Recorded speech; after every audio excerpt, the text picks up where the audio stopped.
बिस्मिल्लाहिर्रहमानिर्रहीम, अस्सलाम वालेकुम नाज़रीन, आप देख रहे हैं दिला स्टार। मैं हूँ यासिर रशीद। नाज़रीन, पाकिस्तान मुस्लिम लीग नून के साबिका अदवार में जो लोग थे जिन्होंने ज़मीनों की खरीदो फरोख्त गैर कानूनी अंदाज से करवाई और उसमें कौमी ख़जाने को बेशुमार नुकसान पहुँचाया, करोड़ों का नुकसान पहुँचाया गया, नैब केसेस बने रहनुमाओं के ऊपर।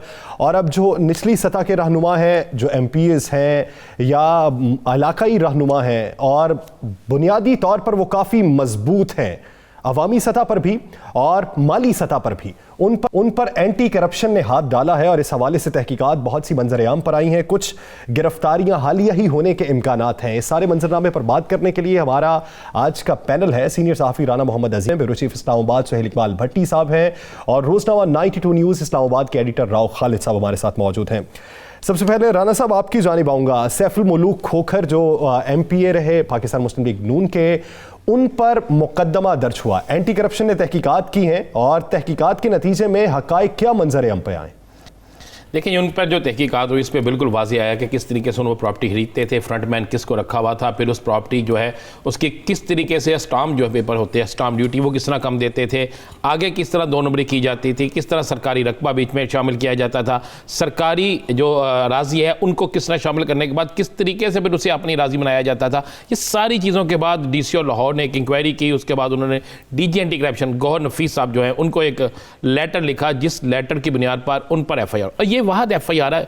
मैं यासिर बताऊँ कि इसमें उन्होंने तमाम डॉक्यूमेंट्स, तमाम इल्ज़ामात, तमाम सबूत, तमाम शवाहद साथ लगाए हैं। एंटी करप्शन ने एक बड़ा अच्छा सिस्टम किया। अब मैं आपको देता हूँ सैफुल मुलूक का, तो सुबह से TV पे चल रहा था कि उन पर मुकदमा हो गया। मैं और आपको बताता हूँ, एक मुकदमा और दर्ज हो गया जी, वो है मुस्लिम लीग नून के MNA राना मुबशर, मौजूदा MNA, सही, इनके खिलाफ भी FIR दर्ज हो गई है। इनके खिलाफ तहकीकात तो काफ़ी अरसे से चल रही थी। FIR दर्ज हो गई है एंटी करप्शन में, और ये डॉक्यूमेंट्स मेरे पास मौजूद हैं जिसमें ये सारा कुछ मौजूद है। अभी हम स्क्रीन पे भी वो डॉक्यूमेंट्स दिखाते हैं कि वो डॉक्यूमेंट्स जो स्क्रीन पे भी चलेंगे।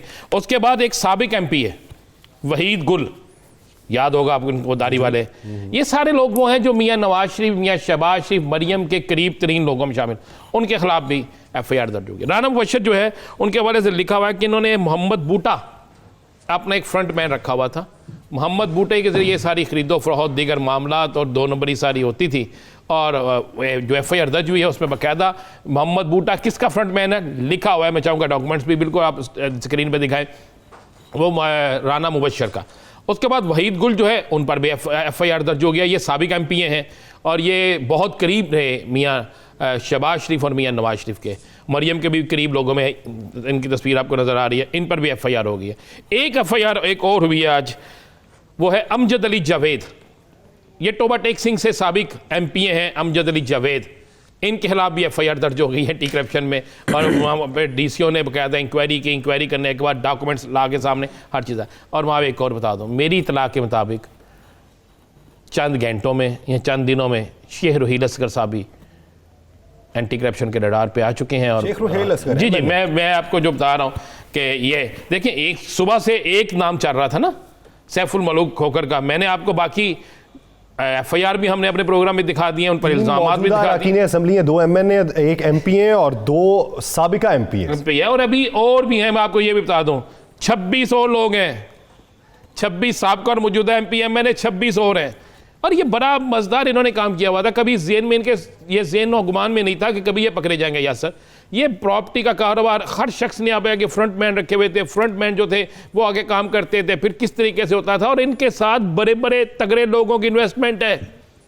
मैं आपको ये भी बता दूं, ये जो पाकिस्तान डेमोक्रेटिक अलायंस बना हुआ है ना PDM में, ये इनमें से 2 बड़े लीडरों की इन्वेस्टमेंट भी इन पे मौजूद है। खोखर बरदर की जानिब से तो अभी हालिया जो लाहौर का जलसा होने वाला है उसमें बड़ी फंड रेजिंग की गई। देखें, वो पार्टी का उनका मामला उन्हें करनी चाहिए और होनी भी चाहिए, लेकिन एंटी करप्शन ने बड़ी जामिया में, हम हमेशा एंटी करप्शन को मैं कहता था ये खुद करप्शन का घर है, लेकिन अब कुछ अरसे से जब से ये नए DG एंटी करप्शन आए गौहर नफीस, बड़ी चेंजिंग आई और ये बड़े डॉक्यूमेंट्स के साथ उन्होंने किया। और इन लोगों पर हाथ पड़ना शुरू हुआ है जिनके मुताबिक मैं आपको बता दूं कि कभी कुछ सोचा नहीं जा सकता था।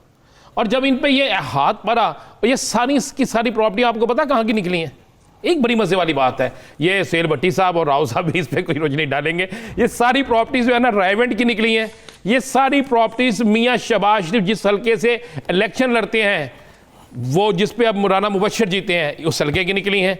ये प्रॉपर्टियां सारी उसी जगह पे निकली हैं जहाँ पे सबसे ज़्यादा डेवलपमेंट होती थी, जहाँ पे सबसे ज़्यादा इन्होंने तवज्जो दी हुई थी कि रायवेंड रोड हो गया, जाती उमरा हो गया, आगे खोखरों का इलाका हो गया, उसके बाद राना मुबशर का इलाका, क्योंकि शहबाज शरीफ और नवाज शरीफ के ये इलाके थे।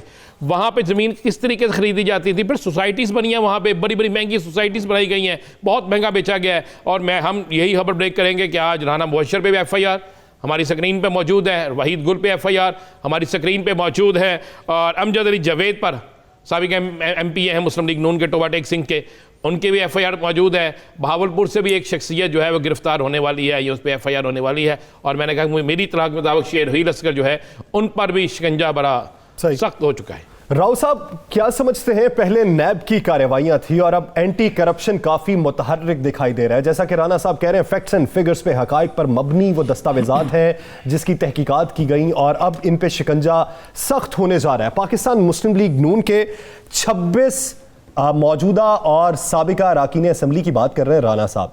26 अफराद की स्ट्रेंथ बहुत ज़्यादा होती है अवामी सतह पर भी। करप्शन के मुकदमात लग जाएंगे तो सियासी तौर पर कितना नुकसान होगा? देखिए, सियासी तौर पे जितना भी नुकसान हो और होना भी चाहिए, अगर इस किस्म के करतूत हैं इन लोगों के तो इनको तो बिल्कुल बख्शना नहीं चाहिए।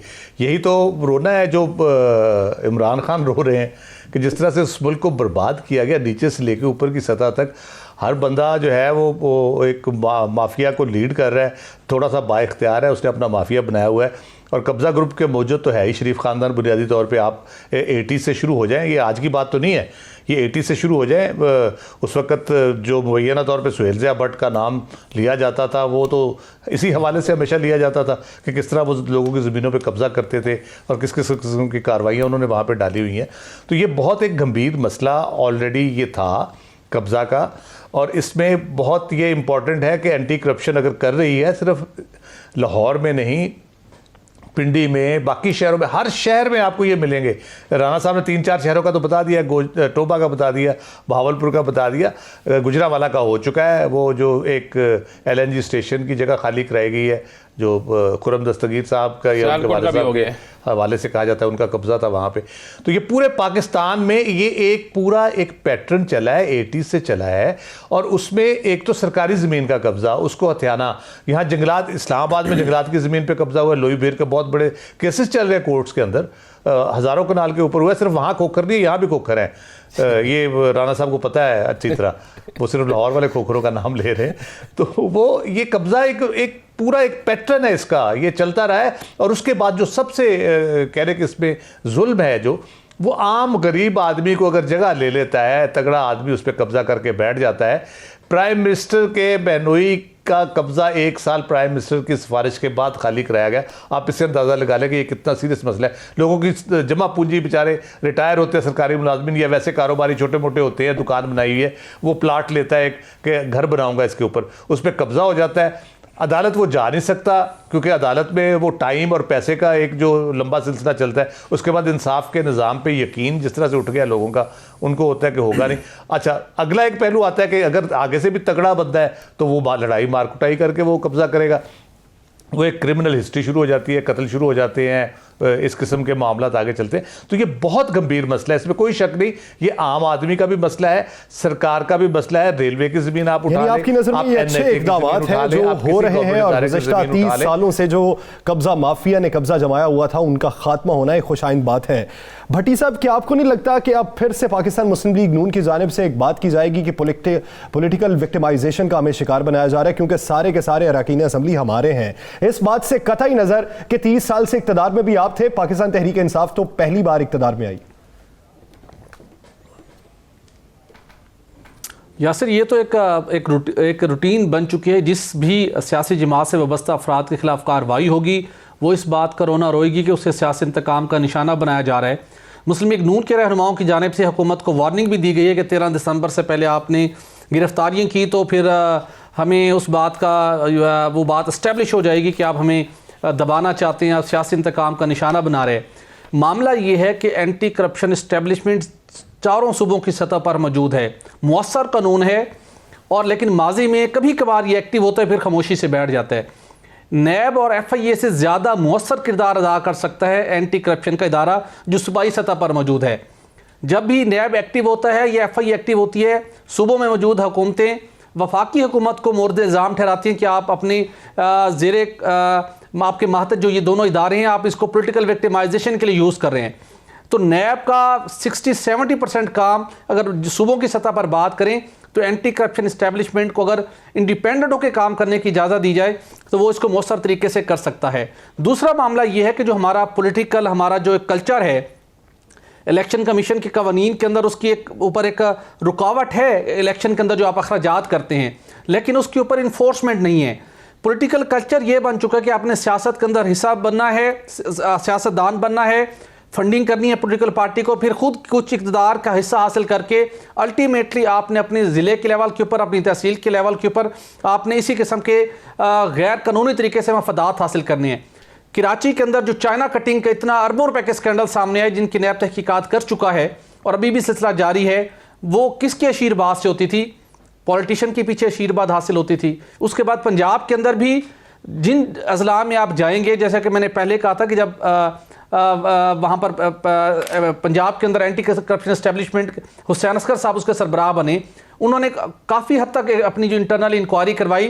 तमाम बड़े अजला के अंदर पता चला कि कमर्शियल सरकारी कमर्शियल राजी इलीगल तरीके से मुख्तलिफ बड़ी पार्टियों के नाम पर है, कहीं कब्जे हैं और लोग उससे नजायज़ फ़ायदा हासिल कर रहे हैं और सरकार खामोशी से बैठी हुई है। एक खुश आइन बात है कि इस वक्त जो कार्रवाइयां हो रही हैं वो सियासी असर और रसूख के बगैर हो रही हैं और बिला तफरीक कार्रवाइयां हो रही हैं। बिला तफरीक जब कार्रवाइयां होंगी तभी मुल्क कौम का मुस्तकबिल बेहतर हो सकेगा। नाज़रीन, दीगर इश्यूज़ पर बात करेंगे एक शॉर्ट ब्रेक के बाद। स्टे विद अस।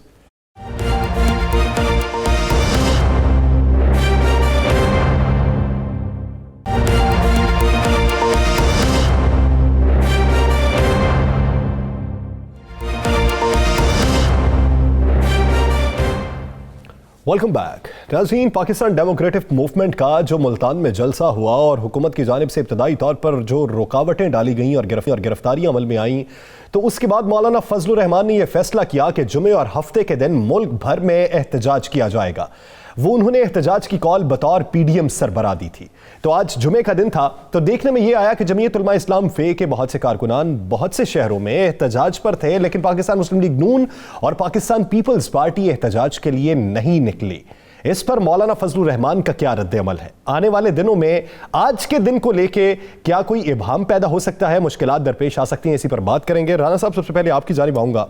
एहतजाज की कॉल जहां तक मुझे याद पड़ता है उन्होंने बतौर PDM सरबराह दी थी, बतौर JUI फे के सरबराह नहीं। तो जब PDM के सरबराह के तौर पर कॉल दी गई तो दीगर जमातें क्यों ना निकली?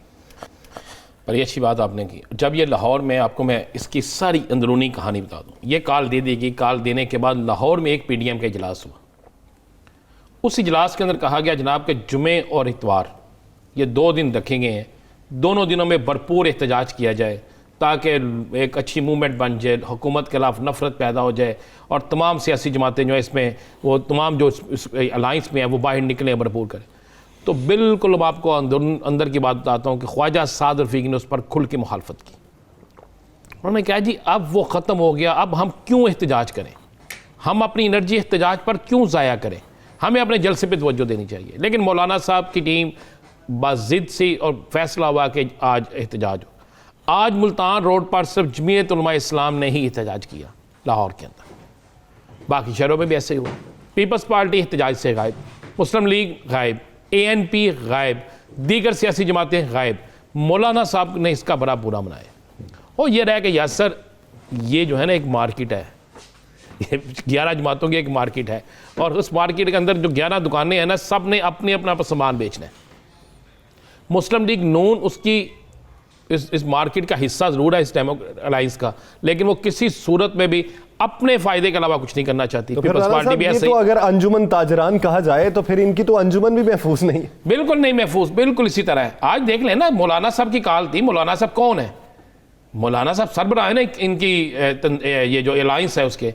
मौलाना साहब ने कॉल दी थी, कॉल के बाद आज एहतजाज क्यों नहीं हुआ? मैंने अब नाम ले दिया, ख्वाजा साद रफ़ीक ने इसकी खुल के मुखालफत की और अब आने मौलाना साहब के करीबी लोगों ने आज ये पैगाम पहुँचाया है मुख्तलिफ सियासी रहनुमाओं को कि अगर सिर्फ जलसे जुलूस ही हमारा मकसद है, जलसे जुलूस ही हमने करने हैं, इसके अलावा कोई मकसद नहीं है। और मौलाना की किसी और काल पे अमल नहीं होता तो कल जब इस्तीफ़ों का मामला आएगा, कल जब कोई और मामला आएगा, तो फिर मौलाना की काल पे आप किस तरह का रद्द अमल देंगे? मौलाना नाराज़ हैं, मौलाना ने नाराज़गी का इज़हार भी कर दिया, नाराज़गी पहुँच भी गई है, और नाराज़गी पहुँचने के बावजूद भी अभी तक एहतजाज नहीं हुआ। और मैं आपको ये भी बता दूँ, इतवार को भी एहतजाज नहीं होगा, इतवार को भी मौलाना के अपने लोग ही करेंगे। तो इसका मतलब है कि ये मौलाना गुस्से में ना करे, ये भी हो सकता है। और इसका मतलब दोबारा क्लियर हो गया ना कि ये सिर्फ जलसे और जुलूसों तक एक है जो इन्होंने शेड्यूल दिया हुआ है, सही। उसके बाद सब जो है अपनी अपनी दुकानदारी चमका। एहतजाजी तहरीक अगर इलाकाई तौर पे चलानी है तो वो अपनी अपनी सतह पे चलाई जाए, पीडीएम के प्लेटफॉर्म से नहीं चलाई जाए। ये दीगर जमातों का मौकिफ है, मौलाना का मौकिफ इसके बरक्स है। राव साहब, मौलाना के मौकिफ के मुताबिक अगर एहतजाज होता तो उससे जो लाहौर का जलसा था उसका भी मोमेंटम पैदा होना था। आपकी नज़र में मौलाना की राय कैसी थी, और आपकी नज़र में जो दीगर जमातों का मौकिफ है वो कैसा है? और ये जो दो राय पैदा हो चुकी हैं इख्तलाफ राय की बुनियाद पे, आने वाले दिनों में क्या देख रहे हैं? यासर, इस गुब्बारे से हवा निकल चुकी है, अब ये संभालने की कोशिश की जा रही है और ये संभलने को नहीं लगा। हम तो पहले दिन से कह रहे हैं कि ये जो बानमती का कुनबा है, ये कहीं की ईंट और रोड़ा जो इकट्ठा किया गया, ये ज़्यादा देर नहीं चलने लगे इस तरह से। आप देखें कि एहतजाज की कॉल किस लिए दी गई। मुल्तान के जलसे में जो रुकावटें आईं, जो रोका गया, वहाँ पे गिरफ्तारियाँ हुई, पीपल्स पार्टी का अरेंज किया हुआ जलसा था, पीपल्स पार्टी का यौम तासीस था 30 नवंबर को, उस बुनियाद पे वो फ़ैसला किया गया, वहाँ इजलास हुआ जिसमें ये पीडीएम ने फ़ैसला किया कि इसके ख़िलाफ़ हम एहतजाज करेंगे, जुमे को भरपूर एहतजाज करेंगे और इतवार को भरपूर एहतजाज करेंगे। जिस पार्टी के लिए, जिसके कारकुनों को पकड़ा गया, जिनकी गिरफ्तारियाँ हुई, जिनके लिए सारा कुछ एहतमाम किया गया, जिस पे प्रोटेस्ट किया जाना था, वो जमात ही गायब है मंजर से। मुल्तान में तो होना चाहिए था ना, पीपल्स पार्टी के जो लोग पकड़े गए थे वो तो एहतजाज करते ना, यूसुफ गिलानी साहब, कासम, उनके बेटे और बाकी जो हैं उनके जो सपोर्टर्स हैं वहाँ पे, उनको तो एहतजाज करना चाहिए था। नून के लोग भी पकड़े गए थे मुल्तान से, उनको भी करना चाहिए था। तो वही जब नहीं निकले तो इससे आप अंदाज़ा लगा सकते हैं कि ये किस तरफ ये सारा मामला जा रहा है। अब बुनियादी तौर पे कोशिश हो रही है, जो पिछले 1-2 प्रोग्रामों में जिक्र किया, राना साहब ने बड़ी तफसील से उस पर बात की, हर कोई अपना अपना जो है ना हिस्सा वसूल करने के चक्कर में है कि किसी तरीके उनको कहीं कुछ स्पेस मिल जाए, कोई पॉलिटिकल स्पेस उनके लिए क्रिएट हो जाए, आइंदा के लिए कोई वादा हो जाए। तो असल में तो उनको पता है कि ये जिस मकसद के लिए उन्होंने काम शुरू किया था वो तो होने नहीं लगा।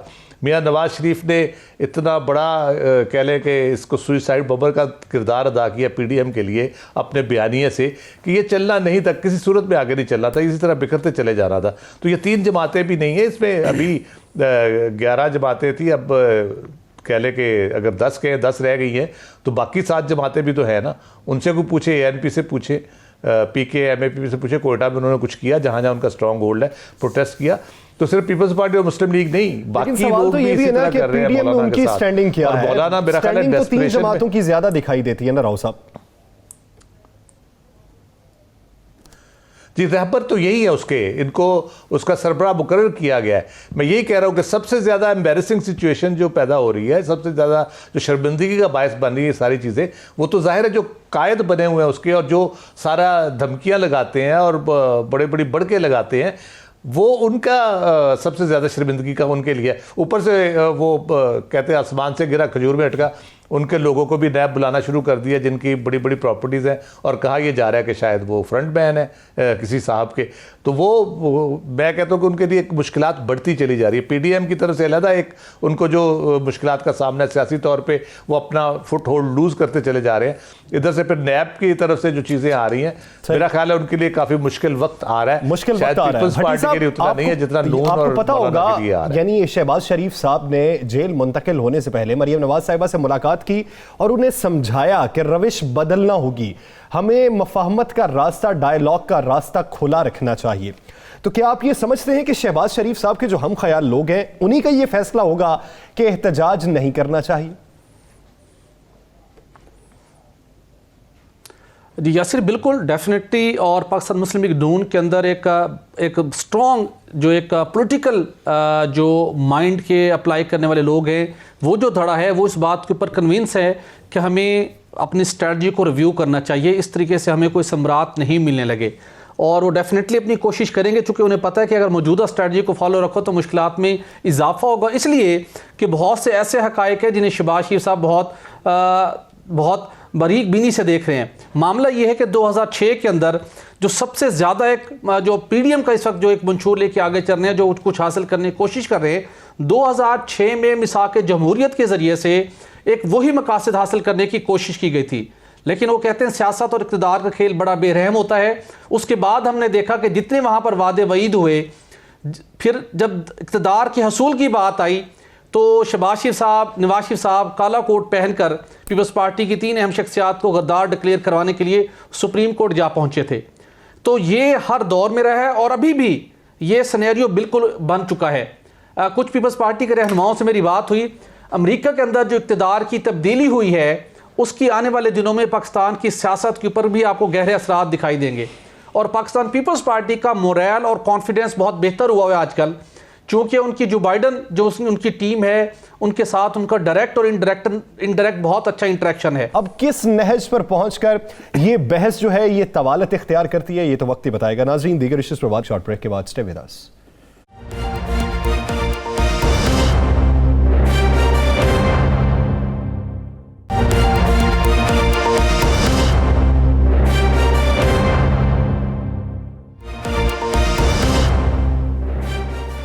Welcome back. नाज़रीन, मीनार पाकिस्तान का जलसा, मीनार पाकिस्तान के ग्राउंड को भरना होगा। उसे भरना इतना आसान काम नहीं है ऐसे वक्त में कि जब अवामी सतह पर भी लोग इस वक्त काफ़ी तहफ़्फ़ुज़ को लेकर बड़े परेशान हैं कि कोरोना वायरस की वबा का तेज़ी से फैलाव जारी है, तो अपना तहफ़्फ़ुज़ भी इनफरादी तौर पर करना है। तो ऐसे वक्त में मीनार पाकिस्तान के ग्राउंड को क्या भरा जा सकता है? 11 जमाती इत्तेहाद भी इसे भरने के लिए इस वक्त परेशान कुन सूरत हाल का शिकार है। पाकिस्तान मुस्लिम लीग नून जो मेज़बान है वो ये चाहती है कि कुछ इस तरीके का तसादुम का रास्ता इख्तियार कर लें कि मीनार पाकिस्तान ग्राउंड में हमें जलसा करने की जो हुकूमत ने इजाज़त दी है वो इजाज़त वापस ले ली जाए और हमें जलसा किसी शाहराह पर करना पड़े। तो वहाँ पर आवाम की तादाद को इतना दिखाकर कि ड्रोन का कैमरा जिससे आवाम की तादाद तहद्दे निगाह दिखाई देगी, तो उससे हम अपने जलसे को कामयाब करवा सकते हैं। राना साहब, क्या वाकई ऐसी ही सूरत हाल है जिस तरह की मैंने बयान की? पाकिस्तान मुस्लिम लीग नून चाहती है कि मीनार पाकिस्तान इजाज़त ना मिले? बिल्कुल यासर, बड़ी दिलचस्प सूरत हाल पैदा हो गई है। पहले मुस्लिम लीग नून शोर डाल रही थी, जनाब हमें इजाज़त दें, हमें इजाज़त दें, हमें इजाज़त दें। उनके जहन में था कि हुकूमत इजाज़त नहीं देगी, हुकूमत फड्डा करेगी, कुछ गिरफ्तारियाँ होंगी, कुछ टकराव होगा, उसके बाद वो मोची गेट पे या किसी और जगह पे या किसी रोड पे जलसा करके ये साबित कर देंगे कि बहुत बड़ा जलसा। हुकूमत ने कमाल समझदारी की, पहली दफ़ा की, वैसे कमाल समझदारी की कि उन्होंने जलसे की इजाज़त दे दी। उन्होंने कहा हमने रुकावट ही कोई नहीं डालनी। अब हुकूमत की तरफ रुकावट कोई नहीं, रुकावट तो यह है कि कारकुन कहाँ से लाएँ। मैं आपको ये मुसद्दक़ा इतला दे रहा हूँ कि मुस्लिम लीग नून के चंद बरों का इजलास हुआ तो उसमें उन्होंने कहा जनाब लाहौर शहर में जलसा है, पीछे रह गए 8 से 9 दिन, अभी तक मूवमेंट ही नहीं बनी, अभी तक लाहौर में ये कोई ऐसी चहल पहल भी नहीं है। बाहर से जो लोग आते हैं वो कई ज़्यादातर जो है जलसे में आते ज़रूर है, जलसे में रहते नहीं हैं। तो बाकी मामला किधर जाएंगे? अब इसके बाद हुआ यह है कि जनाब मुस्लिम लीग नून के उन बरों ने जो अपने पे जो मीटिंग की है, उस मीटिंग में ये फैसला किया कि कोई ऐसा रास्ता निकाला जाए कि हमारी इनसे फड्डेबाजी हो जाए हुकूमत से, और फड्डेबाजी के बाद हमें हुकूमत जलसे की इजाज़त ना दे। ये उसी तनाज़र में इन्होंने क्या किया, पहले तो इन्होंने रखे हुए थे यासर जलसे के हल्कों में जलसे करेंगे, एक मूवमेंट बनाएंगे। अब इन्होंने रख लिया रैलियाँ और कहा मोहतरमा साहब आप आएँ, आप रैलियों की क़यादत करें। अब मुझे बताए लाहौर शहर हो, इनका घर हो, MPA इनके हों, MNA इनके हों, बल्दियाती उम्मीदवार इनके हों, वोटर इनके हों, सपोर्टर इनके हों, तो उसमें भी अगर रैलियां करनी है लाहौर शहर के जलसे के लिए तो फिर अल्लाह ही हाफ़िज़ है ना इनका। अब ये रैलियां करेंगे, उन रैलियों में कोशिश करेंगे तसादम भी हो, अगर उसमें भी तसादम ना हुआ, एहतजाज पे माने नहीं, रैलियों पे मान गए। रैलियों पे मान गया जी, रैलियां अपनी है ना जी। आप उन्होंने कहते गले पे, अब वो तो पंजाबी का फिक्र आके रहने दे। तो ये बड़ी मुश्किल हो गई है। अब ये नून लीग कोशिश कर रही है कि कोई ऐसा सिस्टम बन जाए कि मीनार पाकिस्तान से जान छूट जाए और इनको जाना पड़ जाए किसी बड़े रोड पर। देखें ये मार रोड पे भी चले जाते हैं तो वहाँ पे 5,000 का मजमा 50,000 लगता है।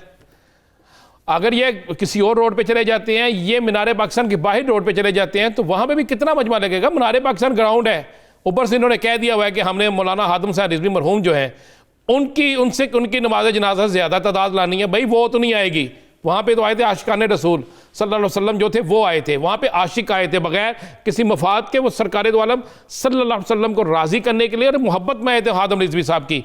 तो ये वो तो हो नहीं सकना। अब इनके लिए सरदर्द बन गई है, क्यों इजाज़त दी है। पहले था इजाज़त क्यों नहीं देते, अब इनके अंदर ये बात हो रही है क्यों इजाज़त दी है। अब कौन इसको भरेगा। देखते ही ये है कि हदफ काफ़ी बड़ा है, यानी आपको कमो बेश भी 50-60 हज़ार तो आवाम चाहिए होगी राना साहब। देखिए 50-60 हज़ार आवाम चाहिए होगी, है ना। और मैं एक और बता दूं, अगर इन्होंने वहाँ पे जलसा किया तो वैसे मास्क लगाए ना लगाएं, ये कोरोना के SOP के तहत सिर्फ एक काम करेंगे, एक काम करेंगे, ये कुर्सियां इतनी दूर दूर लगाएंगे, कहेंगे जी SOP के मुताबिक है, ताकि नजर आ सके। और राव साहब, आप क्या समझते हैं, मुल्तान का जो जलसा हुआ क्या कुलिया पसंद आ गया, वहां का इजाजत भी मिल गई थी, फिर भी स्टेडियम का रास्ता इख्तियार न किया, घंटा घर के करीब भी जलसा कर लिया, आवाम भी काफी भरी भरी दिखाई दी, तो क्या कुलिया पसंद आया? गढ़ है वैसे पाकिस्तान मुस्लिम लीग नून का, बंदे नहीं इकट्ठे कर सकते क्या?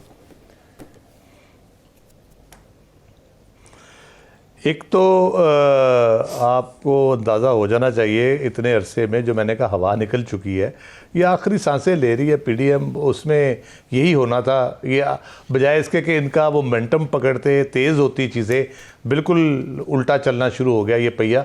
और ये नुस्खा जो है ये कारगर नहीं होगा। दो मैं आपको मौके याद दिला देता हूँ। एक, जब नवाज शरीफ वापस आ रहे थे पाकिस्तान और बड़ा यहाँ पे धूम धड़क्का था उनकी वापसी का, और उन्होंने कहा था पता नहीं क्या सड़कें सारी भर जाएंगी और एक अजीम किस्म का समंदर होगा आवाम का, और वो पहुँचेंगे यहाँ पे जैसे बेनज़ीर 1986 में पहुँची थी पाकिस्तान में। तो वैसा कुछ भी नहीं हुआ। इवन इतने लोग भी नहीं थे जो पुलिस के साथ कोई झगड़ा वगड़ा करके एयरपोर्ट तक ही पहुंच जाते, कोई 200-400 हज़ार। पेशावर के जलसे दूसरा हुआ था जब मौलाना धरना, पहला धरना दिया। दूसरे जलसे के आपको लगते हैं कि ठीक नहीं हुए, अवामी तादाद कम थी? मेरा ख्याल है कि जिस किस्म के कराची जैसे है, पीपल्स पार्टी का गढ़ है कराची, यानी सिंध तो पीपल्स पार्टी का गढ़ है, कराची में भी बहुत सपोर्ट है उनकी।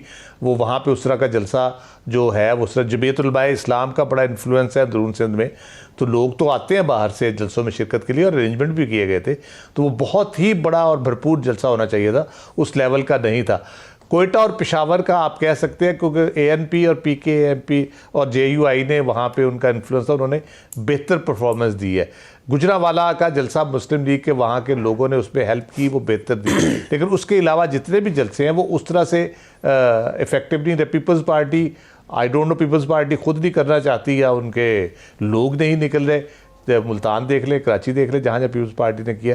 अब लाहौर में पीपल्स पार्टी किस तरह से सपोर्ट करती है इस जलसे को, लेकिन असल तो नून की जिम्मेदारी है। मैं तो ये अर्ज़ करूँ कि मौलाना फजलुर रहमान के इस्तकबाल के लिए सड़क पे कितने बंदे आए थे जब वो पहला धरना लेके आए थे। मियाँ नवाज शरीफ की कॉल भी थी और सारे मुस्लिम लीग की कह रहे थे उनके साथ हैं हम। तो ये लाहौर में इसी तरह से इनका है, ये कोशिश करेंगे, लेकिन मेरा नहीं ख्याल कामयाब होंगे। उससे यानी जलसा आप सड़क पे कर लें, चाहे मीनारे पाकिस्तान में कर लें, उससे फर्क कोई नहीं पड़ने वाला। सियासी गहमा गहमी चाहिए। भट्टी साहब, आगे बढ़ेंगे और बात करेंगे हुकूमत ने जो कौमी बयानी पर अमल दरामद, शिद्दत पसंदी की रोकथाम के लिए ढांचा बनाने के लिए एक कमीशन तश्कील दिया है। कमीशन बनाने का मकसद ये है कि जो इस वक्त माहौल में शिद्दत पसंदी है, मजहबी तौर पर, अवामी तौर पर या नज़रियाती तौर पर, उसकी रोकथाम के लिए कौन कौन से तरीक़ा कार वज़ा किए जाएंगे, कौन से टूल्स इस्तेमाल किए जाएंगे, जिससे एक शहरी को कानूनी, मजहबी और माशरती तौर पर एक बेहतरीन माशरे का शहरी बनाया जाएगा। तो भट्टी साहब, इस हवाले से वफाकी हुकूमत की तैयारियां क्या हैं और इस ढांचे की तश्कील कब तक होने के इम्कानात हैं? यहाँ से देखिए, गुज़श्ता 20 सालों के दौरान आलमी सतह के ऊपर भी बहुत सी तब्दीलियाँ हुई।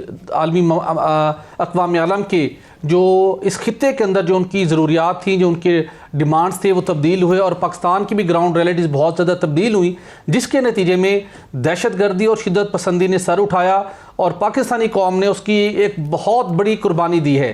50 से 60 हज़ार के करीब जवानों ने, पाकिस्तानियों ने शहादतें दी, अरबों डॉलर का हमें नुकसान हुआ, लेकिन पाकिस्तान ने उस सूरत हाल पर काबू पा लिया। लेकिन अब सबसे बड़ा मसला ये है कि मौसर तरीके के साथ दहशतगर्दी और शिद्दत पसंदी का खात्मा करना है, जिसके लिए वफाकी हुकूमत ने यह फैसला किया है कि हमें वफाकी हुकूमत का एक जो बयानिया है उस पर अमल दरामद के लिए दहशतगर्दी और शिद्दत पसंदी को जड़ से उखाड़ फेंकने के लिए हमने एक कमीशन बनाना है। वजारत दाखिला ने बाज़ाब्ता तौर के ऊपर समरी पेश कर चुकी है कैबिनेट कमेटी बराए कानून साजी के सामने, और वहाँ पर इसका जायज़ा लिया जा चुका है। असूली तौर के ऊपर इत्तफाक कर लिया गया है। 6 मकासद हैं इस कमीशन के, और बहुत ज़रूरत थी, वक्त की ज़रूरत थी।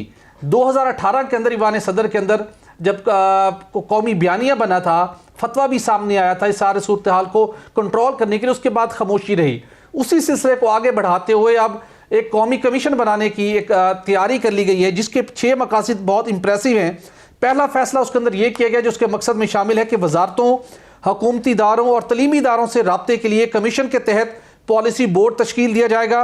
सेंटर ऑफ एक्सीलेंस का क़याम अमल में लाया जाएगा, जिसमें दहशतगर्दी की रोकथाम के लिए, शिद्दत पसंदी की रोकथाम के लिए अंडर ग्रेजुएट, पोस्ट ग्रेजुएट और डिप्लोमा कोर्सेज के दर्जे की तालीम दी जाएगी बाज़ाब्ता तौर के ऊपर। इस लेवल के ऊपर ये एक्सरसाइज या एफर्ट पहली मरतबा पाकिस्तान के अंदर होने जा रही है, जो वक्त की अहम ज़रूरत है।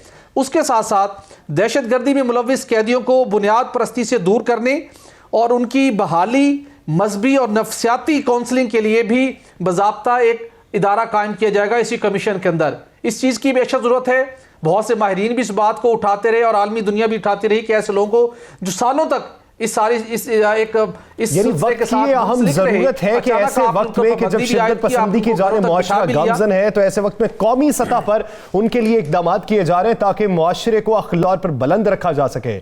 बहुत शुक्रिया सुहेल इकबाल भट्टी साहब और राव खालिद साहब इस हवाले से अपना वक्त देने के लिए। नाज़रीन, एक शॉर्ट ब्रेक के बाद पाकिस्तान मुस्लिम लीग नून के रहनुमा जनरल रिटायर्ड अब्दुल कादिर बलोच साहब हमें ज्वाइन करेंगे। स्टे विद अस।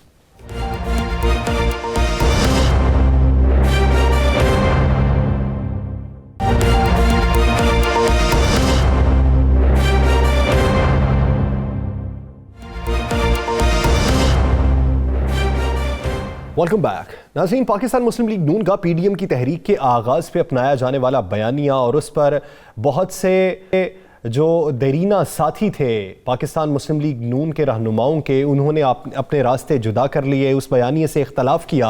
हालिया तर्ज अमल में क्या कुछ तब्दीली देखने में आ रही है? क्या वापसी का रास्ता इख्तियार किया जा सकता है या फिर वो अलग सतह पे अपने रवाबित बरकरार रखे हुए हैं? इसी बारे में बात करने के लिए पाकिस्तान मुस्लिम लीग नून नाराज रहनुमा जनरल रिटायर्ड अब्दुल कादिर बलोच साहब ने हमें ज्वाइन किया। बलोच साहब, बहुत शुक्रिया आपके वक्त का।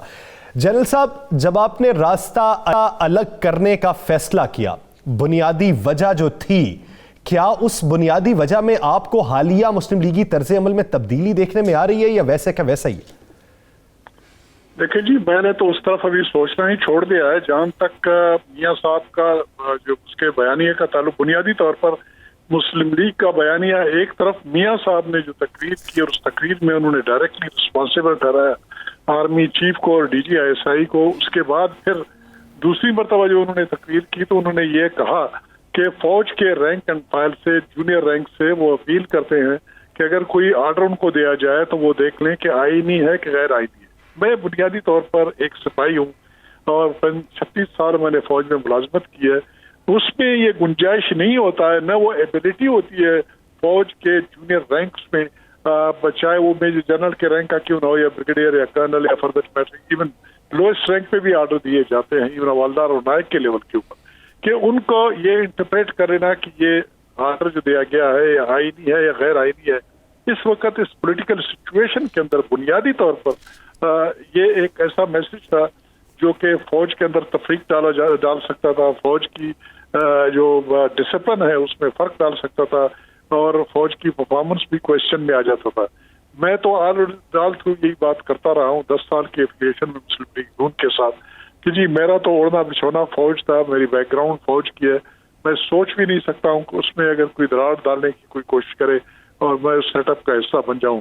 बुनियादी वजह ये बनी, और इसके अलावा भी बेशुमार वजूहत थे लेकिन वो काबिल बर्दाश्त थे। लेकिन मेरे लिए मुस्लिम लीग के इस क़ियादत के साथ और जिस किस्म की जो तकब्बुर और गरूर इसके क़ियादत में है, इस पार्टी के अंदर मैंने देखा है, चाहे वो शहबाज शरीफ साहब थे या मियां नवाज शरीफ साहब थे या फॉर दैट मैटर उनकी लोअर रैंक्स, ये इस बात के ऊपर यकीन करते हैं कि जी हुक्म दे दें, वहां पर फिर गुंजाइश नहीं है। मसलन हम लोगों ने बलूचिस्तान में 2008 के इलेक्शन 2013 के इलेक्शन के नतीजे के तौर पर मुस्लिम लीग के हमारे 22 मेंबर वहां पर इलेक्ट हुए 65 मेंबर्स की असेंबली में, और हमें जो फॉलो कर रहे थे उनकी तादाद थी 10 मेंबर्स की। लेकिन ऊपर से हुक्म आया, हमसे पूछे बगैर, बिल्कुल एक लफ्ज भी नहीं पूछा गया कि जी फलाने को वजीर आला बना जाए, फलाने को ये किया जाए। नवाज शरीफ का बयानिया, क्या नवाज शरीफ का बयानिया है, उसे कोई किसी और कुव्वत की हमायत हासिल है, उसने ये बयानिया किसी और के कहने पे दिया, क्या सूरत आप क्या समझते हैं? जिन लोगों के साथ उन्होंने अपनी कंपनी रखी हुई है, मसलन महमूद खान HXI है, फॉर दैट मैटर अपने ये अभी लेटेस्ट आया हुआ है अख्तर मेंगल साहब, उससे पहले जो है ना बिजंजो साहब भी उनके साथ थे। ये वो लाइन है जो कि एक्सट्रीम लाइन को अडॉप्ट करते हैं, जिनका फौज से फेवरेबल जो है ना ताल्लुक नहीं रहा है और ना वो इस मकसद के लिए जाने जाते हैं। जनरली वो होस्टाइल किस्म की एटीट्यूड वाले लोग हैं, जो कि मियाँ साहब के अपने परवेज रशीद साहब है, फर्ज बार वो भी उन्हीं आउटलाइनर्स में आ जाते हैं, और उनकी थिंकिंग वो जो सोशलिस्टिक व्यू पॉइंट वाले लोग हैं, जो कि कांग्रेसी एलिमेंट किसी जमाने में हुआ करते थे, उस व्यू पॉइंट को फॉलो करने वाले लोग हैं। मियाँ साहब भी उस तरफ ज्यादा चले गए हैं, तो मेरे ख्याल में ये बयान उनका अपना, आई डोंट थिंक कोई। शहबाज शरीफ जो है, मियाँ शहबाज शरीफ उनके छोटे भाई जो हैं, क्या आप समझते हैं उनका नजरिया और मियाँ नवाज शरीफ का नजरिया एक ही है? नहीं, ये जहां तक मैं ये नहीं कहूंगा, जहां तक फौज से ताल्लुक रखने का जो हिसाब किताब है, उसमें शहबाज शरीफ साहब वो बिल्कुल एक ऐसी राय रखते हैं जहां पर वो कहते हैं कि उनको साथ लेके चला जाए। उनका व्यू पॉइंट ये है कि पाकिस्तान में तरक्की उस वक्त तक नहीं हो सकती है जब तक इदारों की मुकम्मल सपोर्ट ना हो, उनको साथ लेके न चला जाए। ये मैंने उसको सुना है, उन्होंने कहा है कई मरतबा ये बात हमारी कोई आसान नहीं होगा कि भाई को अपने डिच करें और इंडिपेंडेंट अपनी लाइन इख्तियार कर लें। क्या 22 से कमिटमेंट और मुल्क से कमिटमेंट, इसमें आपको फर्क नजर नहीं आता? मुल्क से कमिटमेंट ज्यादा जरूरी है या 22 से कमिटमेंट ज्यादा जरूरी है? जी मैं तो ये तो उनसे आप पूछ लें ये सवाल जी, मैं नहीं कह सकता हूँ। उसकी वजह यह है कि PMLN है, पाकिस्तान मुस्लिम लीग नवाज के नाम से है, तो अगर वो कोई इंडिपेंडेंट अपना लाइन इख्तियार करते हैं, कोई और पार्टी बनाते हैं, या कोई इसी पार्टी के अंदर PMLN और S नहीं हो सकता है, ये PMLN होगा या S होगा, या जो भी होगा, जो कुछ होगा। और जहां तक मुल्क से वफादारी या मुल्क के मफाद का ताल्लुक है या फ्यूचर का ताल्लुक है, इसके बारे में वो बेहतर सोच सकते हैं और बेहतर फैसला कर सकते हैं। जनरल साहब ये तो बता दें, चूंकि चौधरी निसार की सोच भी आप जैसी सोच है, और चौधरी निसार जो है वो बेचारे बिल्कुल अलहदा हो गए। क्या आप चौधरी निसार अगर एक नई मुस्लिम लीग बनाते हैं तो आप समेत बाकी जो मुस्लिम लीग के नाराज लोग हैं क्या उसमें शामिल होंगे? देखिए जी, बात यह है कि जहाँ तक चौधरी निसार साहब का ताल्लुक है, एक ईमानदार है, एक मंजे हुए सियासतदान है, इसमें कोई शक नहीं है, और वसूलों की उन्होंने सियासत की है आल थ्रू, और जो उनका स्टांस है मैं उसको फुली सपोर्ट करता हूँ। मैं ये कह रहा हूँ कि ये कहाँ का इंसाफ है कि जो भी हो, जो कुछ भी हो, एक फैमिली के अंदर जी नवाज शरीफ नहीं है तो शहबाज शरीफ, शहबाज शरीफ नहीं है तो मरियम नवाज नहीं है तो हमजा शहबाज नहीं है तो सलमान शहबाज। पीपुल्स पार्टी में देखे कि जी भुट्टो से बेनजीर से जी बिलावल के बाद जी आसिफा, क्या क्वालिफिकेशन, इनको क्या पता है कि देहात में जो आदमी जो किसान है रहता है उसके क्या प्रॉब्लम है, क्या मुसीबत है, क्या तकालीफ है। एक फैक्ट्री में वो काम करने वाला मजदूर है, उसकी क्या प्रॉब्लम है। एक सिपाही जो सियाचिन में रहता है वहां पर पहाड़ के ऊपर, उसके क्या प्रॉब्लम है और किस किस्म में तकालीफ है। इनकी क्वालिफिकेशन सिर्फ ये है कि इनकी किस्मत में है कि फलाने घर में ये पैदा हो गया, तो वही उनकी क्वालिफिकेशन है। अब भी आप लोग तमाम की तमाम कार्रवाई जो इस वक्त सियासी मामला चलाया जा रहा है वही है शहबाज शरीफ के दाएं दाएं फिर रहा है। चौधरी निसार तमाम काबिलियत के बावजूद भी, हसन इकबाल भी बड़े बंदा है, इसके अलावा शायद खाकान अब्बासी से बेहतर आदमी कोई नहीं है हमारी पार्टी में मेरे ख्याल में उस जैसा। लेकिन वो सोच नहीं सकते हैं कि जी मरियम नायब सदर होते हुए इनसे बहुत आगे, वो सीनियर वाइस प्रेसिडेंट है, वो पीछे रहते हैं तकरीरों में, उनको नहीं बुलाया जाता है, इनको बुलाया जाता है, कोई कमी नहीं है। जनरल साहब कौन सी जमात, मुस्लिम लीग आपने छोड़ दी जनरल साहब, बाकी मामला चलते रहेंगे, आपने सियासत भी करनी है, सूबे का में आपका एक असर रसूख है, अच्छा तल्ला कि आपके पास एक बड़ी टीम है, कौन सी सियासी जमात में जाने का इरादा है? मैंने जी सियासी जमात में इस वक्त मेरी उम्र के मैं उस हिस्से में पहुंचा हूं कि मेरे लिए मजीद पार्टी पॉलिटिक्स करना काफी सोच विचार में मैं पड़ा हुआ हूँ, और ये किसी पार्टी में जाके आदमी फंस जाता है और फिर आप पीपल्स पार्टी में जाएंगे तो आस्था की ताबेदारी करनी पड़ेगी, बिलावल की ताबेदारी करनी पड़ेगी, मुस्लिम लीग में जाते हो तो शहबाज शरीफ की अगर पार्टी बनती है तो वहां पर हमजा साहब है, कुछ और है यानी मौरूसियत को देख देख के आप दिल बर्दाश्ता हो गए हैं सियासत से।